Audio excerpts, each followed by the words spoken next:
Hi everyone and welcome back to my YouTube channel. So guys, today in this video I'm gonna tell you how to fix NameDrop not working issue on iOS 17.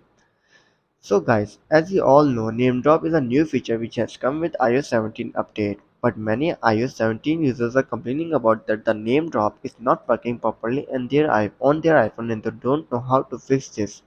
But guys, don't worry, in this video I will tell you how to fix NameDrop not working issue. So guys, first of all you have to do is check app permissions. Ensure that the app you are using has the necessary permission to access contact or mention tag individually. You have to go to your settings, go to phone. After this, then you have to do is verify that the phone has permission to access contact.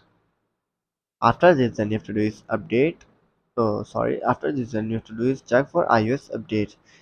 Ensure that your iPhone is running the latest version of iOS 17. To do this, you have to open your general, tap on software update and check if there is any available update for your iPhone. If there is, then simply update your iPhone to the latest version of iOS 17. If updating doesn't work, then you have to do is restart your iPhone. Sometimes a simple restart can often resolve temporary glitches.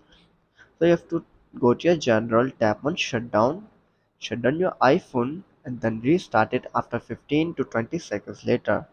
After restarting, then you have to do is check your date and time settings. You have to make sure your date and times are set correctly. You have to open your date and time, and from here you can adjust to your time zone or you can simply set it to automatically.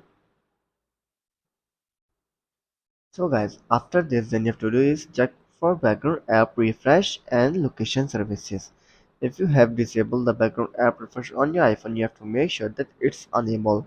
From here, you can enable it. And for location, you have to go back, open your privacy and security, go to location services, and you have to make sure that the location services are turned on your iPhone. So guys, after trying this all solution and you're still facing the issue, then you have to do is simply reset all settings you have to do is simply reset your network settings. To do this, you have to open your general, scroll down and then tap on transfer reset iPhone, tap on reset network settings, enter your passcode and fix your issue. So guys, if this video helps you, then be sure to like and subscribe my YouTube channel for upcoming videos and thanks for watching.